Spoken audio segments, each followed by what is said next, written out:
আমার মনে হচ্ছে সবগুলোই ভুল হয়েছে আজকে। আমি আমার নিজের বাইক আসলে সকালবেলা চালাইতে আলসামি লাগে না।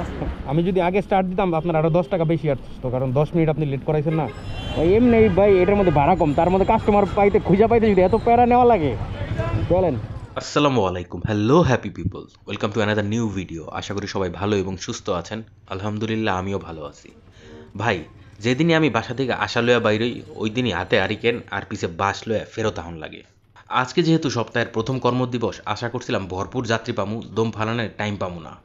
কিন্তু ভাই ঘন্টার পর ঘন্টা রাস্তায় বয়ে থেকে গোড়ার ডিম পারছি এবং শেষমেশ মেজাজ খারাপ করে বাসায় চলে আসছি। ভাই, রাইড শেয়ারে মাঝে মাঝে এমন কিছু সময় আসে তখন আর মন চায় না রাইড শেয়ার করি। একে তো অসহায়ের মতো ঘন্টার পর ঘন্টা বসে থাকো, আর নাইলে যাদাবরের মতো ঘুরে বেড়াও। এই লাইফ আর ভাল লাগে না। আচ্ছা চলেন আর বক বক না করে অপরলার নাম নিয়ে এই ছোট্ট ভিডিওটা বিসমিল্লা করি। আজ জানুয়ারি মাসের 29 তারিখ, রোজ রবিবার, সময় এখন সকাল 9টা। আমার ভিডিওটা শুরু হচ্ছে সিএম কোর্টের সামনে থেকে। আসসালামু আলাইকুম ভাই। যাবেন হলো হাজারিবাগ। এটা কি ওই যে ঢাল সেকশন ঢালের এখানে? তার আগে মানে ইয়ে দিয়ে ঢুকবো, ওই যে আজিমপুর বিডিআর সিনেমা হল দিয়ে আমরা ডান দিকে যাবো। আচ্ছা আচ্ছা চলেন তাহলে ই দিয়েই যাই, ঢাকা ইউনিভার্সিটি ওদিক দিয়েই যাই নাকি? সিনেমা নাটকে দেখতে দেখতে না অনেকের মনে পুরান ঢাকার মানুষ সম্বন্ধে ভুল ধারণা চলে আসছে। তারা ভাবে আমরা সাদা লুঙ্গি আর শার্ট পিন্দা ঘুরে বেড়াই আর একটু পরপর পান খায় খালি পেকচি হালাই। কিন্তু হবাই আর ওটি নাই, সব চেঞ্জ হয়ে গেছে। এখন দেখবেন শ্যামবাজারে যায় মহাজনরাও স্যুট প্যান্ট পিন্দাই আহে। আর লুঙ্গি, আমি নিজেই তো ভাই লুঙ্গি পরতে পারি না। একদিন পড়ছিলাম লাইফে, সকালে ঘুমের থেকে উঠে দিয়ে আমি উপরে আর লুঙ্গি খাটের তলে। আচ্ছা চলেন রাইড শেয়ারে ফেরত আহি। যাত্রীকে পিক করছিলাম ওয়ারি আড়ংয়ের সামনে থেকে এবং গন্তব্য হলো হাজারিবাগ কাঁচা বাজার। ভাড়া আসছিল 135 টাকা, পাঠাও কমিশন যায় 23 টাকা। ঠিক হতে পারে ভাই 139। 139।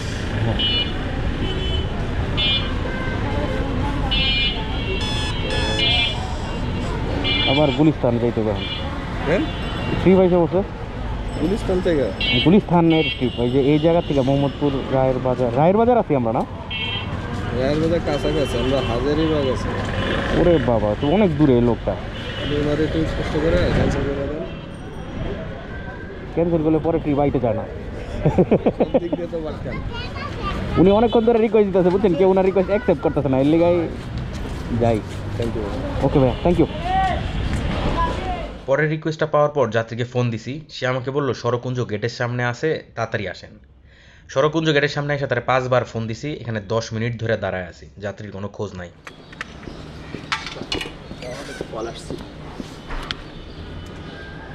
ধরেন।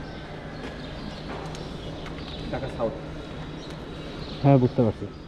ভাই, রিকোয়েস্টটা যখন পাইছি ওটাতে শো করতেছিল পিক আপ বোনাস 19 টাকা। যাত্রী আমার কাছ থেকে দূরত্ব প্রায় 1.5 কিলোমিটারের বেশি হবে। তার মানে সে অনেকক্ষণ ধরে রিকোয়েস্ট দিতেছে, আশেপাশে কোনো রাইডার নাই, এই জন্য দূরে আমাকে পিক করছে।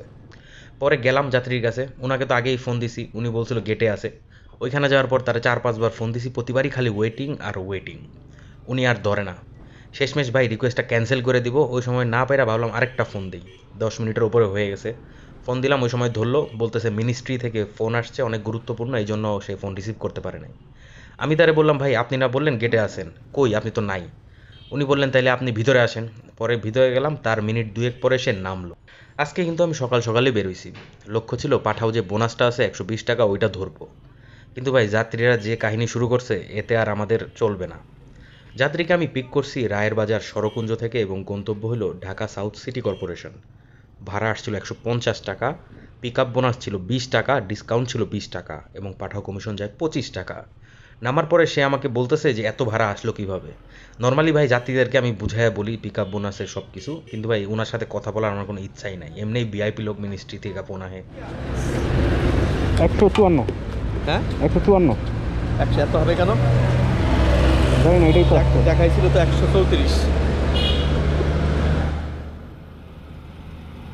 ঠিক আছে তো? হ্যাঁ ঠিক আছে ভাই, আবার দেখবেন।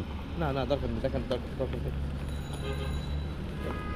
আমি যদি আগে স্টার্ট দিতাম আপনার আরো 10 টাকা বেশি আসতো, কারণ 10 মিনিট আপনি লেট করাইছেন না। আচ্ছা 5 টাকা না? আচ্ছা 5 মিনিটের বেশি, কারণ আপনার আসতেই তো 5 মিনিট লাগছে। 10টা 8-এ নামছেন, 9টা 59-এ ফোন দিছি আপনাকে ভাইয়া।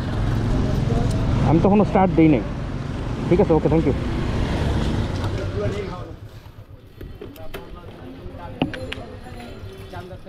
এরপরের রিকোয়েস্টটা পাইছি 10:45-এ। যাত্রীকে পিক করছি শিক্ষাটুলি থেকে এবং গন্তব্য হলো আমতলী জামে মসজিদ। যাত্রীর ভাড়া আসছিল 173 টাকা, ডিসকাউন্ট ছিল 20 টাকা এবং পাঠাও কমিশন যায় 21 টাকা। ভাই, আমি কিন্তু পাঠাও, উবার বা ইনড্রাইভ কোম্পানিতে চাকরি করি না এবং এদের কাছ থেকে একটা পয়সাও পাই না। আমি এসব অ্যাপগুলো ইউজ করি বিধায় এগুলো সম্বন্ধে জানি এবং আপনাদেরকে জানাই। কিন্তু আপনারা অনেকেই আছেন আমাকে এমন কিছু প্রশ্ন করেন যেগুলোর উত্তর দেওয়ার জন্য 9টা থেকে 5টা পর্যন্ত মানুষজন বসে থাকে এবং টাকাও পায়। যেমন ধরেন পাঠাও নতুন অফিসটা কোথায়, কয়টা পর্যন্ত খোলা থাকে, এই সব ইনফরমেশন দেওয়া আছে তাদের ওয়েবসাইটে। এমনকি কাস্টমার কেয়ারে ফোন দিলে লোকজন বসেই থাকে এগুলো বলার জন্য। অ্যান্ড আপনারা যদি আমাকে জিজ্ঞেস করেন, আমি কিন্তু অনেক কিছুই জানি না, আমার আবার সেই পাঠাও অফিসে ফোন দিয়েই জানতে হয়। তাহলে শুধু শুধু এক হাত ঘুইরা কেন আপনারা জানবেন? ডাইরেক্ট গুগলে সার্চ দিবেন, সব চলে আসবে ভাই। অনেক সময় লাগে গেল ভাই, ভুল চাল রাস্তা দিয়ে ডুইকা ভুল হয়েছে ভাই রাস্তা। আমার মনে হচ্ছে সবগুলোই ভুল হয়েছে আজকে। আমি নিজের বাইক আসলে সকালবেলা চালাইতে আলসামি লাগে না আসে। আপনার মগবাজার হয়ে আমি কি করে এক টান দিয়ে নেমে যাই। হ্যাঁ হ্যাঁ, মগবাজার ফ্লাইওভারটা দিয়ে ঢুকলাম। ঠিক আছে ভাই, থ্যাংক ইউ। আগের যাত্রীকে নামাইছিলাম বনানী চেয়ারম্যান বাড়ি সেই 11:30টায়। তারপর এদিক ওদিক অনেক ঘুরছি, অনেক জায়গায় বসেছিলাম, অপেক্ষা করছি, ঘন্টাখানেক পার হয়ে গেল। শেষমেশ গেলাম ব্র্যাক ইউনিভার্সিটির দিকে এবং ওইখানে যাওয়ার পর একটা রিকোয়েস্ট পাইছি। ভাইয়া বনানী যাবেন? ওকে। অনেকক্ষণ পর যখন পাঠাও রিংটোনটা বাজলো, ওইটা শুনে আমার দিল ডান্স মাইরা উঠছে। কিন্তু পরে যখন ডেস্টিনেশনটা দেখলাম, সাথে সাথে মনটা বেজার হয়ে উঠলো। দুপুর 12:30 বাজে, রিকোয়েস্টটা ছিল বনানীর। এই সময় বনানীতে একটা কুত্তাও পাবো না, রিকোয়েস্ট তো দূরের কথা।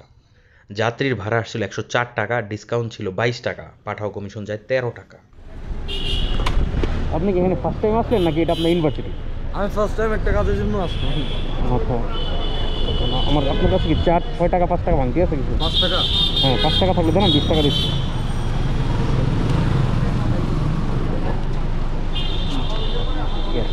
Thank you. জি ভাই, আসসালামু আলাইকুম। যাবেন কোথায় ভাইয়া? Green road. ঘড়িতে বাজে 1টা, আমি পার হচ্ছিলাম গুলশান 1-এর সিগন্যাল। মনে মনে ভাবতেছি বাসায় চলে যাব, কোনো রিকোয়েস্ট পাইতেছিলাম না। তখন মাত্র ইনকাম হয়েছিল 500 টাকারও কম। এই অ্যামাউন্ট নিয়ে বাসায় চলে যাওয়া তো ভাই একটা অন্যায়। আর এই অন্যায়ের প্রতিবাদ হিসেবেই শুরু হয়েছিল ইনড্রাইভের যাত্রা। 2012 সালের শেষের দিকে রাশিয়ার একটা শহর ইয়াকুটস্কে প্রচুর পরিমাণে বরফ পড়তেছিল এবং তখন ট্যাক্সি কোম্পানিগুলো তাদের ভাড়া অস্বাভাবিকভাবে বাড়িয়ে দেয়। ফলে মানুষজনের চলাফেরায় সমস্যা দেখা দেয়। সেই সময় আর্সেন টমস্কি নামে এক ব্যক্তি ইনড্রাইভের সূচনা করেন এবং সেই থেকে শুরু হলো ইনড্রাইভ। এবং আজকে বর্তমানে পৃথিবীর 46টা দেশের 749টা শহরে টোটাল 240 মিলিয়ন অ্যাপ ইনস্টল করা হয়েছে। বর্তমানে এই কোম্পানি অনেক লাভজনক অবস্থায় আছে, আর লাভ করবেই না কেন? তারা যে ভাড়া অফার করে ওই রেট কোনো অ্যাপ দিতে পারবে না, কোনো কোম্পানি পারবে না। একটা কাস্টমার কী চায়? কম টাকায় ভালো সার্ভিস, আর ইনড্রাইভ সেটা প্রোভাইড করতেছে। এই ধরেন আমার যাত্রী, উনি 7.6 কিলোমিটার পথ যাচ্ছে 138 টাকায়। এটা যদি সে পাঠাওতে দিত তাইলে পরে 160 টাকার নিচে কখনোই যাইতে পারতো না। এই কম ভাড়া, ভালো সার্ভিস আর সেম সার্ভিসই বলতে গেলে, এজন্যই মানুষজন ইনড্রাইভটা বেশি চুজ করে। ধরেন আমি যদি হইতাম তাহলে পরে আমিও ইনড্রাইভই চালাইতাম ভাই। 40-60 টাকা পাবো। Thank you. আসসালামু আলাইকুম। আপনি কি ফোন দিচ্ছিলেন জোন 3 থেকে? হ্যাঁ ভাই, এমনি ভাই এটার মধ্যে ভাড়া কম, তার মধ্যে কাস্টমার খুঁজে পাইতে যদি এত প্যারা নেওয়া লাগে। চলেন। আগের যাত্রীকে নামানোর আগেই এই রিকোয়েস্টটা ইনড্রাইভে চলে আসে এবং আমি অ্যাকসেপ্ট করছি। যাত্রী ছিল গ্রিন লাইফ মেডিকেল কলেজের সামনে এবং গন্তব্য হলো জনসন রোড, মানে আমার বাসা। বুঝতেই পারতেছেন আজকে মন মেজাজ পুরাই বিলা খায় গেছে, আমি বাসায় যাইতেছি গা। আজকে আমার লাকটা আসলেই খারাপ গেছে, কিন্তু ride share person to person vary করে। হইতে পারে আজকে আমার ইনকাম কম, কিন্তু এমনও আছে অনেক পাবলিক যারা কিনা আজকে 2500-3000 টাকা নিয়ে বাসায় ফিরতেছে।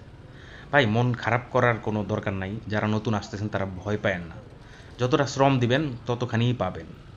আজকে যেরকম আমি 5 ঘন্টা কাজ করছি, ইনকাম হয়েছে 750 টাকার মতো। আবার এমনও হইতে পারতো যদি বিকালে আরেকবার বেরোই তাহলে পরে আরও বেশি টাকা ইনকাম করতে পারতাম, কিন্তু ভাই ওই যে বাসায় চলে আসছি, আর তো ইনকামের সুযোগ নেই।